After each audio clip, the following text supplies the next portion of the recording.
We formed MCSA, or the Mass Communication Student Association, in 2003 officially. I believe it was fall 2003 when we became an official organization. But we started getting together as an organized group around 2002. 2001, 2002 school years when we started coming up with the idea of forming an organization. There wasn't a space for us to gather. We had many disciplines, so we did not want, we had formed this sort of tribe, and it was radio and television. It was all the disciplines, but it was just a few folks in those disciplines. So it was radio and television. You have your Tony Bell, you Christopher Corinthian, and then you had PR, public relations, myself and Rashim Wright, who was the founding president.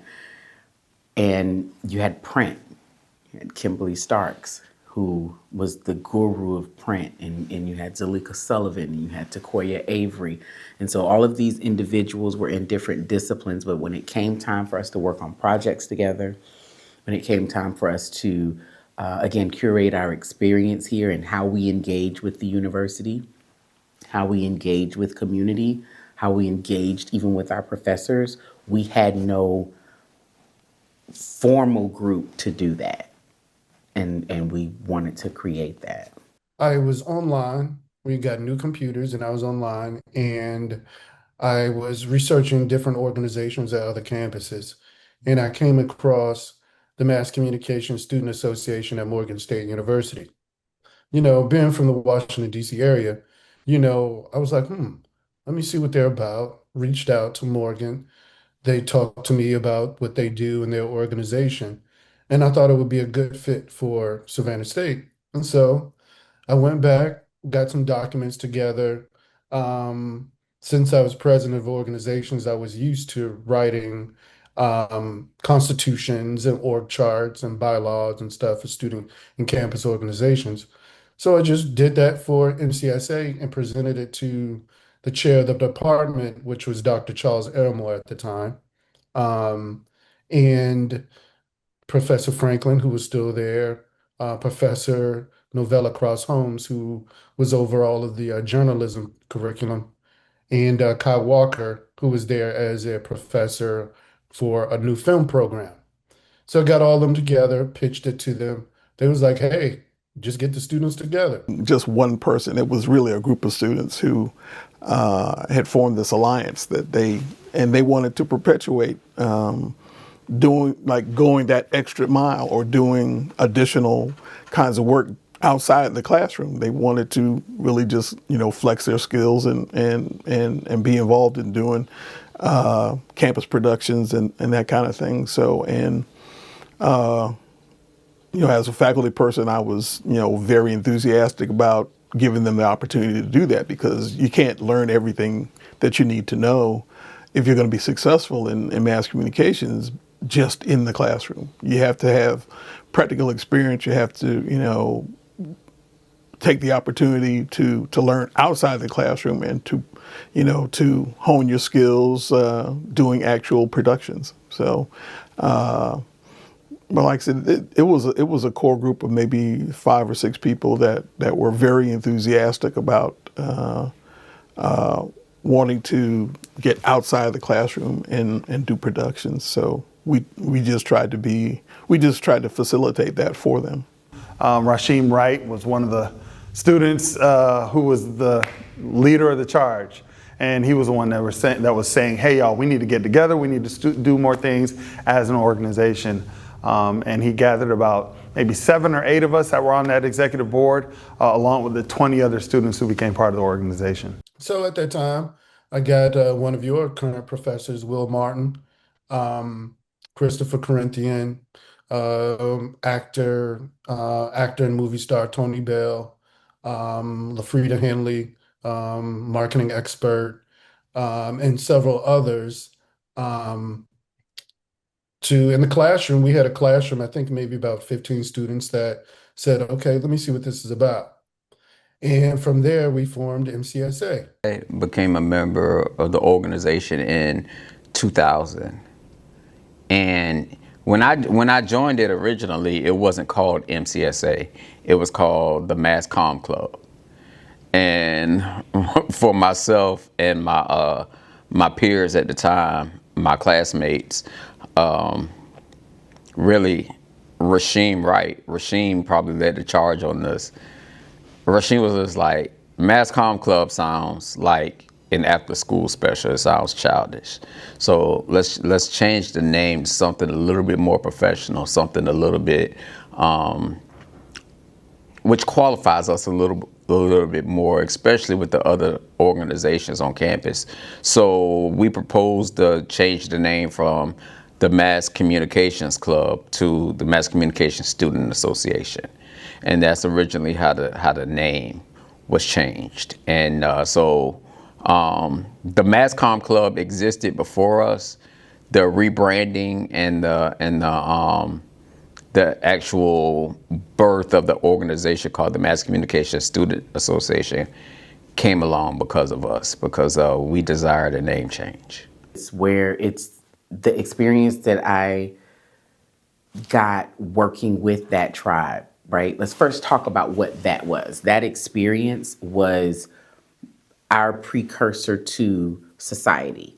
We were able to work with our tribe. And when I say tribe, I mean small community of individuals that otherwise we wouldn't be able to work comfortably with.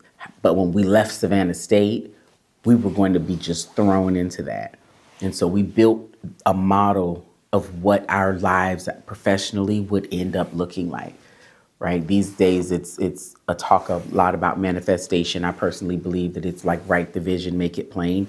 But we wanted to engage and act out that vision that we were hearing, that we were taught, and that we were creating. At the time, the climate and the caliber of the individuals I was in class with made me want to join MCSA and work with them. Individuals like Chris Corinthian, Rasheem Wright, Tone Bell, LaFrida Henley, now LaFrida Henley Reeves, and Shamika Bussey. We can't forget about Shamika. A lot of these individuals were very prominent mass communication students. The knowledge we learned was more extra time. We convinced Professor Fenglin for more use of studios and cameras to create projects. We utilized the radio station. Professor Martin was able to have a show on the radio station. So we networked with him. That was a part of our MCSA network, to where we had the radio station, we had the television station, and we also had, at that time, internet promotions started, and guerrilla marketing tactics, which is grassroots on the street, student to student, and community to community. So we were able to really drive an interdisciplinary approach, and we had all the assets of a media organization: radio, TV, film, and news print media. So we were able to build our skills there. This is crazy. So this used to be the editing lab right here. So it's his office right now, but this is where we used to come, and we'd have multiple stations, and we had Adobe Premiere, and we had the VHS, we had the VCRs, and we had ways where we had to connect our analog footage and then make it digital. So we'd be in here sometimes 9, 10, 11, midnight sometimes working on projects, and then we just had to lock up before we left. But this is where we used to come in and do a lot of our work. Wow. So this used to actually be the studio where we'd film most of our shows. You can see it's a gallery now, but so we used to have the table. This is where the anchors and hosts would sit. And I remember Tone Bell and I, we actually closed the curtain. So there was this track that used to come along this way, and there was a blue curtain that we put up. And then we went to plant operations and found like a set of lockers, and then spray paint. We got them painted orange. And then that was on the set. And this was elevated. What else? And then the teleprompter used to be right over here. And then the person used to be over here running the teleprompter.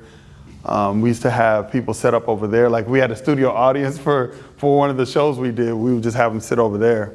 And then we'd have the 3 main cameras set up right along here. And then so there used to be a big window right here where, you know, everyone that was running point would just look out and make sure. And this is where the control room used to be. So this is the window to where the control room used to be. And so that's the office. That was just the wall right there. Matter of fact, let me see. Let me see what's on the other side of this, because this used to just be open. It was a door to go right into the control room.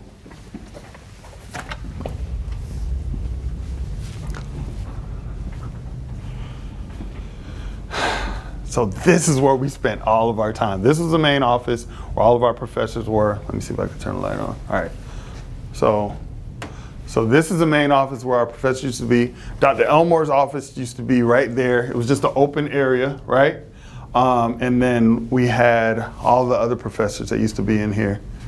And then Professor Kai Walker's office, because she got here in 2002, I believe. And so this is where her office used to be, right in here. Now this is interesting. So this is where the control room used to be, right?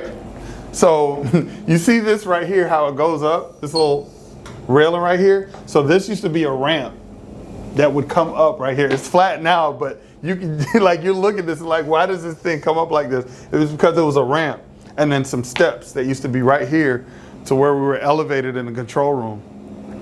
And so now there's a wall right there.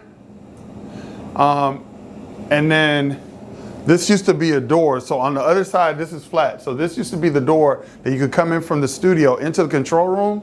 And right now, this wall wasn't even here. This is somebody's office on the other side now. But all of this was a control room. And then you can actually, so if you look right, like in between this wall right here, like this is where the window for that I was talking about. This is where the window used to be for the control room. And this is where we used to have the audio board right here, audio mixer right here. And then this is where we would have all our monitors set up. And then this is where everything used to happen, right in here, when we used to do our shows. And then we had our main 2 classrooms right here. So this was the Mac lab. So now this building is for visual and performing arts, but this is where the Mac lab used to be, right in here. So we used to have a lot of our classes in here.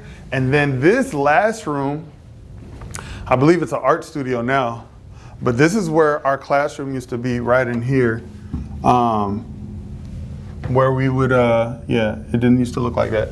So this is where we had all our initial MCSA meetings. So right in this room is where we had our classes and all of our MCSA meetings, right in here.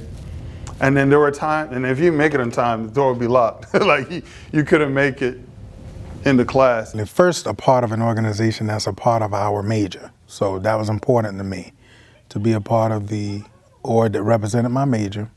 I felt like it would give me an opportunity to get some more experience in the field, understand more about what mass communication was or what it's about. So that was one thing. And then it gave us an opportunity as peers to come closer together, to work together, to make this organization, grow and thrive.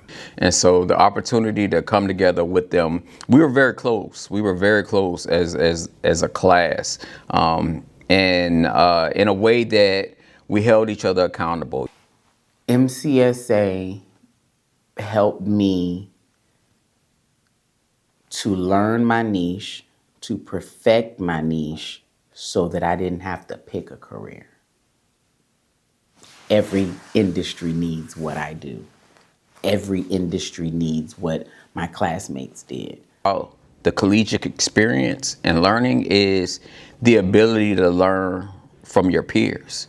And so the peer-to-peer tutoring, the peer-to-peer learning, and the peer-to-peer instruction, it was at a high level in MCSA.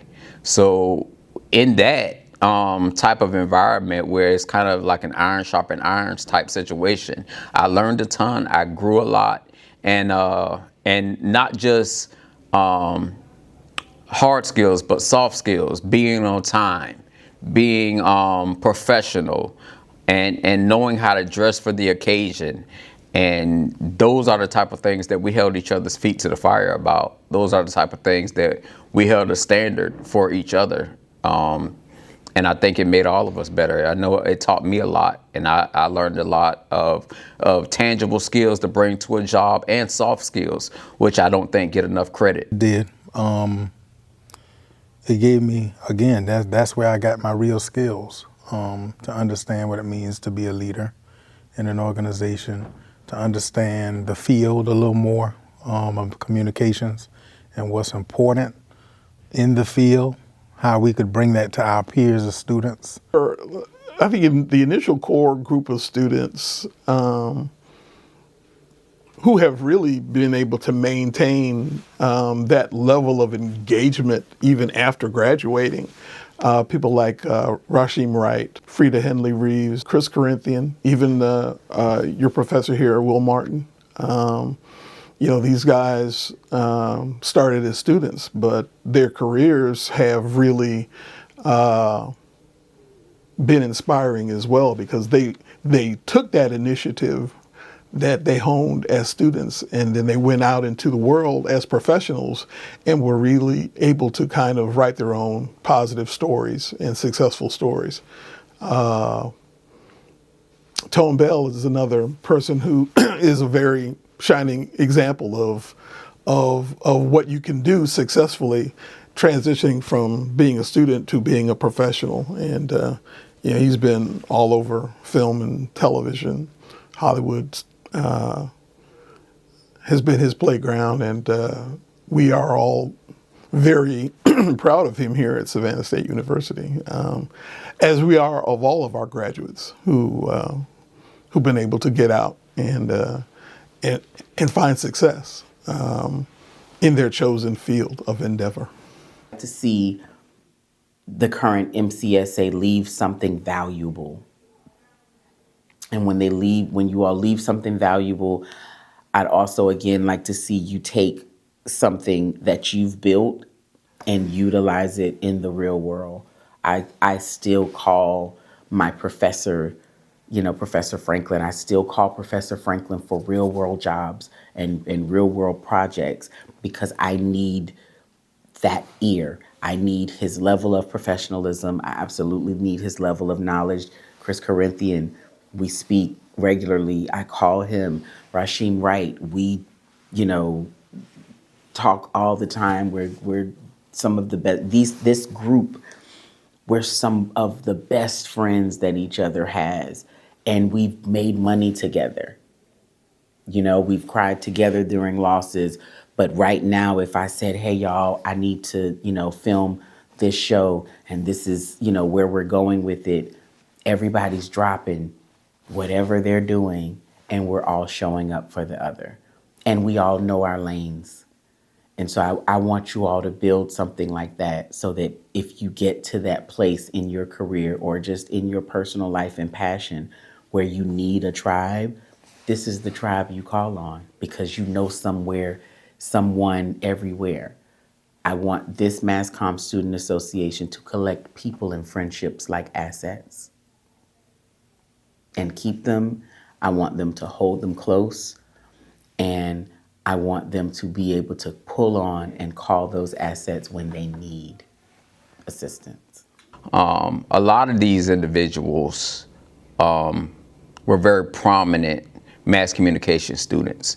And so the opportunity to come together with them, we were very close. We were very close as a class. And in a way that we held each other accountable. If one of us missed class, you could expect a call from one of the others, or helping each other study, helping each other succeed. We were each other's competition in a way while we were students here, but it made us better competitors when we got out into the workforce, when we got out into the field. And we're each other's number one fans and peers and colleagues to this day. It's like the individuals that I call now, if I need to bounce something professional off somebody, or I need an idea, or if I need, a connection for a student, I call my classmates first. For 20 years now, MCSA was on the deactivation list. But one former professor, Dr. Ploti, brought students together to see who was interested. One student in particular, named Kelly Arrington, was the star student that was able to bring MCSA back from the dead and the way it is today. So it was a meeting that Dr. Ploti, who was a former professor at JMC, started the meeting. And it was just an informational meeting just for students to get to know what MCSA was. Mass Communication Student Association. It's a long and lengthy, drawn-out process. It started out with only about 6 of us, and we lost most of those people along the way. It took about a year for us to get reactivated in the first place and get the paperwork done. So it was just a really long and drawn-out process. When I first got to campus, I had heard of my shell, and I knew that the org was trying to come back from deactivation.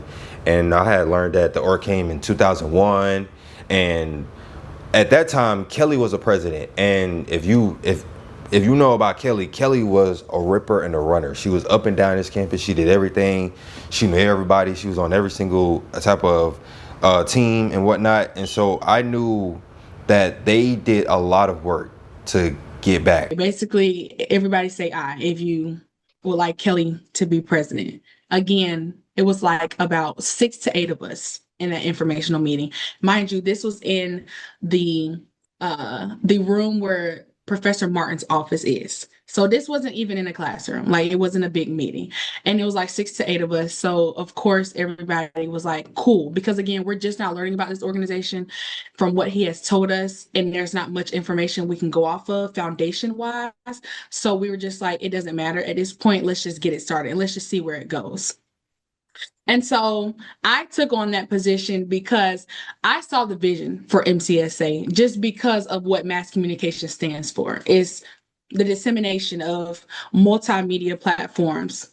So I already knew what we needed and what we were missing, which was student engagement. We had the resources at Savannah State University, but we were missing student engagement. We were missing committed and determined students who wanted to continuously practice their craft in the field, which is what I was doing at the time as an MMJ. That is where my foundation as a reporter started at Syracuse University. And I didn't see many students doing what I was doing, at least in my department. So I wanted to create a safe space, an outlet outside of the classrooms where students could do what I was doing. Maybe whether it was students who needed an initiative, maybe it was students who just needed motivation, inspiration, or a space for creation. I wanted MCSA to be that for all majors, because again, mass communications is a dissemination of information across multiple media platforms. And that's what we had at JMC at the time. Now that the curriculum and program has changed, we had journalism, PR, and multimedia as the 3 tracks for JMC. And I already saw the vision. All of these students in these different tracks and majors could come together and produce news across campus and in the city of Savannah. So that was my vision when I took on the role as president. I had heard the good things the former president Kelly was doing, and I just wanted, as a freshman, I wanted to get involved and just kind of explore mass comm. What made me join it was simply because I seen the shirt. It said Mass Communication Student Association. I knew that that was my major. I was like, you know what? I think this can help me get tapped in with not only my major, but build connections throughout the field of mass communications. I've never been so invested in one thing until I joined MCSA. Oh, now I'm invested in all sorts of media. Now I'm invested in camera technology, how to use certain DSLR cameras, picking up a Sony Panasonic. I love messing with cameras and technology, so I'm always in the office. I'm always messing with something new. And MCSA it started there with MCSA. Be able to, like I said before, just have more engagement with our members. Like, I want to be able to bring opportunities for our members, like go out around Savannah, actually go to, because I know that Savannah has like different like media events or all types of events. So yes, I want to have events on campus for our student body, but also bring opportunities for the members in our organizations to go out to different events in the city of Savannah and just be able to connect and network, because you never know what can come out of, you know, different opportunities. So yeah, I want to be able to go out and you know, possibly get our members things like internships or just jobs or anything like that around Savannah, and yeah, just put forth more energy to actually executing our plans and putting on more events, like I said, and more videos out, just being more engaged on campus, because we are a media organization. I have seen growth in morale. I've seen growth within just the team and in knowledge.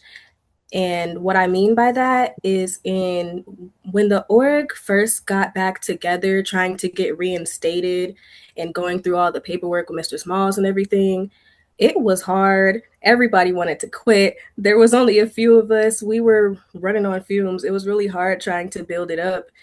A lot of people lost hope, lost courage, but when we were able to get reinstated and have our first interest meeting and have people join, the numbers just they just continued to climb over the years. First, we started out with like 6 people, then we had maybe about 10, 15, and then we ended up having like 30 people. So the numbers just keep climbing, and I know that it's going to get even bigger. It has expanded tremendously. Like, it initially started out with like 10 of us, myself included, Kelly, the president, and it was a smaller organization just trying to get its footing. And so to be able to see it grow with like 40 different people in the org, it's just great to truly see, because I've seen that beginning from the start to where it is today, and I see the different things, and the Instagram has grown tremendously. We've gotten a lot of engagement and content creation, so I'm just really proud overall. Organization is about. Are you interested in the media? If a student says yes, I'm going to ask, what is it that you like, or what is it that you want to do in the media? And whatever it is they say, whether it's print, whether it's graphic design, whether it's photography, whether it is reporting, I'm going to tell them this is the organization where you literally get to practice that craft. Have you ever been looking for an organization or a group where you just needed the space and the creativity and the inspiration to do something or to bring your work to and to publish? MCSA is that. Do you have an idea to produce a certain type of video? If you want to publish your photos, if you want a platform to have your work published on, MCSA is the organization for that. Because not only is it beneficial for us, it's also beneficial for you, because again, you're practicing your craft in real time.